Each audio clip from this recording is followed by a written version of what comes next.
I love this channel. Big Think.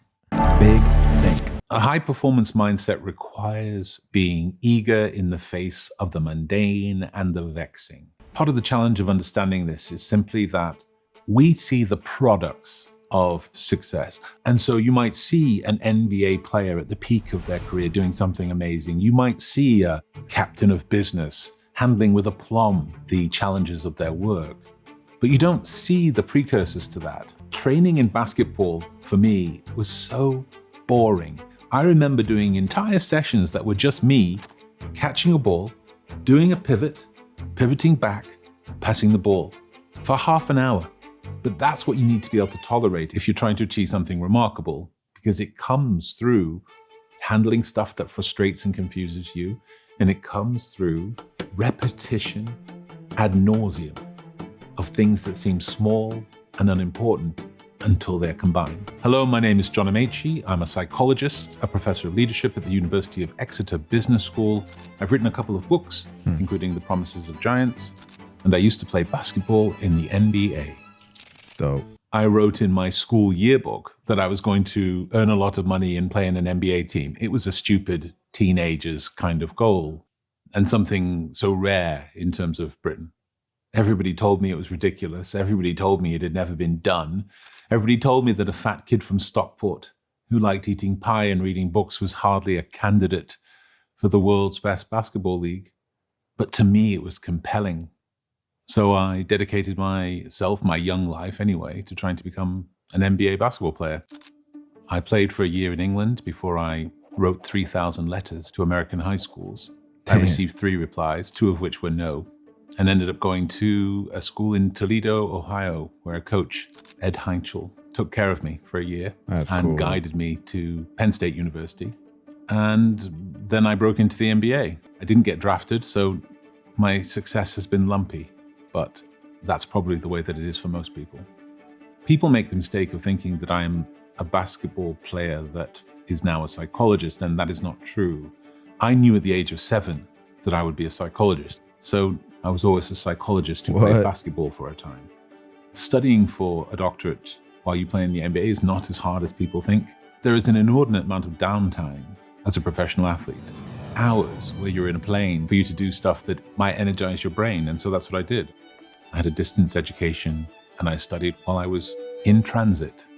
It's an amazing way to get your degree at 30,000 feet. Success does require a clear, vivid, and bold picture of the future. It's part of what makes all the dull, hard stuff worth it as you go along. But then you say, what needs to be true to get to that? And not just what needs to be true in 2 years' time or 3 years' time, if it's a long-term vision, but today. What do I need to do today? What one small step will take me towards this vision or goal that I have? And what will I need to do tomorrow? What muscles will I need to build? What skills will I need to develop in order that in 6 months or a year's time, I can do something even more consequential that drives me towards what I want to achieve? So I adopted something called the fee model when I started talking to young people at basketball camps in the summertime. Paying the fee. Focus, effort, execution. You ask kids who wants to play in the NBA and their hands would shoot up. Their minds had already transported them onto an NBA court. They were already there. But they hadn't considered, as I watched them play in these summer camps, they weren't doing some of the fundamentals that I thought would be essential to get them there. And so the fee model was a way of encapsulating what's required. Focus. Focus is the idea that you can curate your whole attention into this moment. Regardless of how dull and uninteresting it might feel, regardless of how consequential or important for your future it might be in your mind, regardless of whether you like or don't like the person talking to you, can you lever your whole mental faculties to that point in time and pay attention in a really proactive way? Effort is the first E. It seems obvious. The idea that if you're going to achieve something, frankly, whether it be remarkable or ordinary, you have to put in some effort. It seems obvious, but most people don't think that. And indeed, most people spend most of their life, whether it be at work or in sport, seeing just how many percentage points off 100% they can offer. How little effort can I get away with? Rather than thinking, how about for the time that I'm doing this, which will not be forever and should not be forever, my effort will be 100%. But effort alone isn't enough, because effort is often boundless activity and energy, and that's great, but it requires that is done in a way that's going to drive you forward. Execution. Somebody did a great disservice to the idea of practice by misunderstanding the research on practice. They just said practice makes perfect. And it's like, no, it doesn't. No. Well executed practice makes perfect.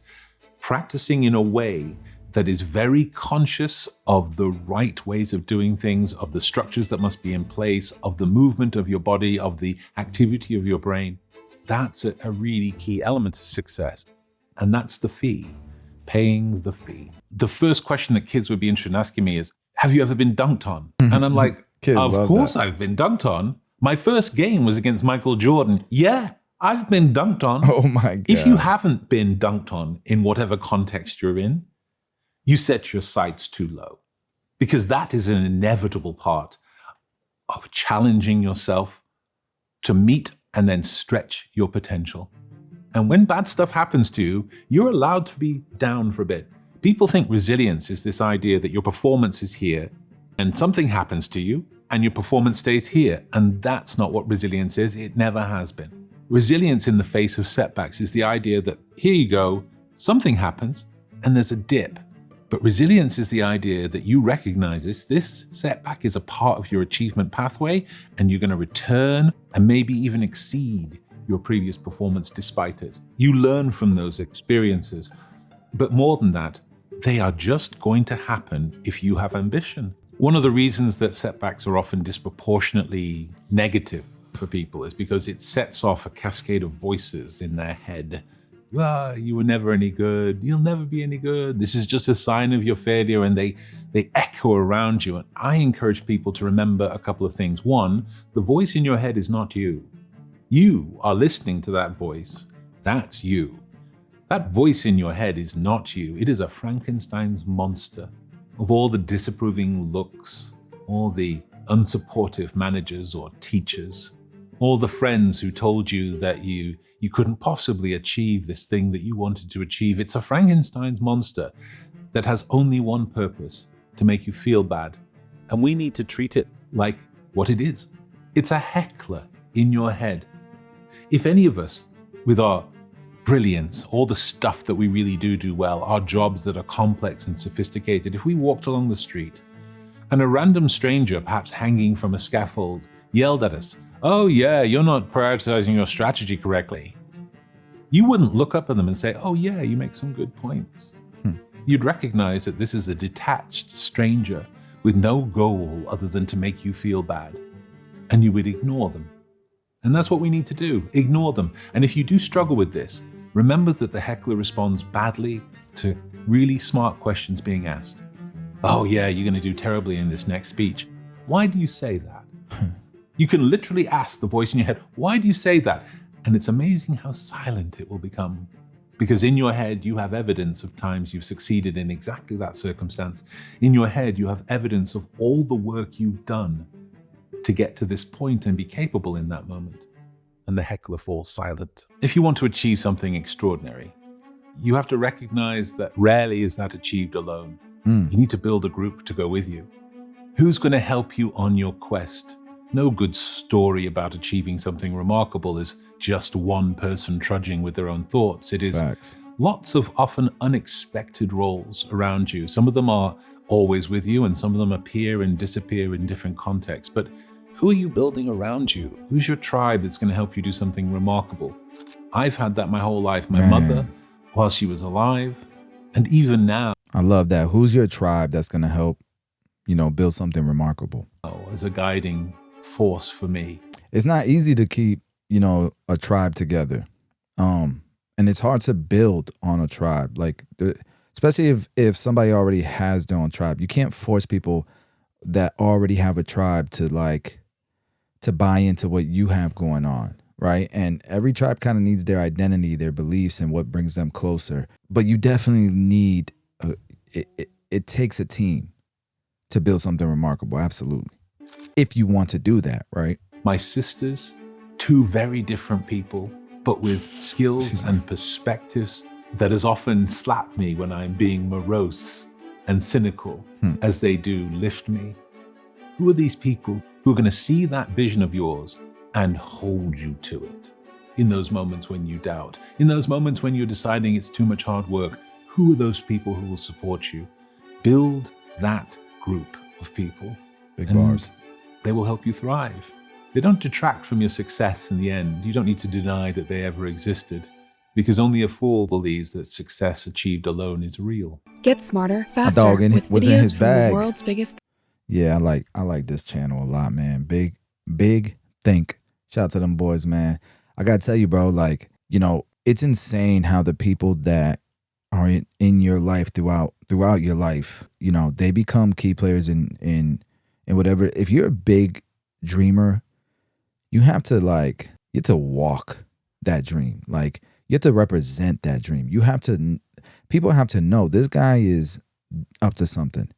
And I can tell you, when I was a barber behind the chair at a shop, full time at my shop, you know, I met Nate, who was a school teacher and a football coach at that time. Today, he's a barber at one of my shops and an educator for Tune 45. And, you know, he's playing the part of a regional manager right now. We're continuing to grow, and his slice is growing.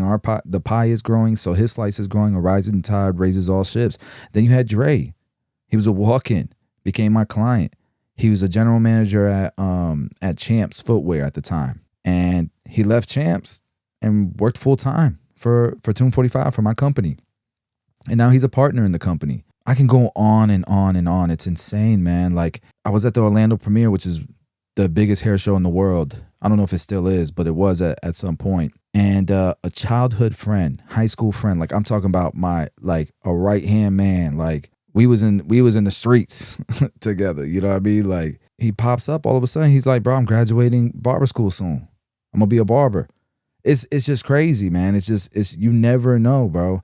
The right people will gravitate towards you if you give them something to gravitate towards. You know, the whole idea of moving silence, you know, that's true to a certain extent, but you can't be too silent. How you gonna build a team? They say your network's your net worth. They say it's not who you know, but who knows you and what you're about. Yeah, man, that was good.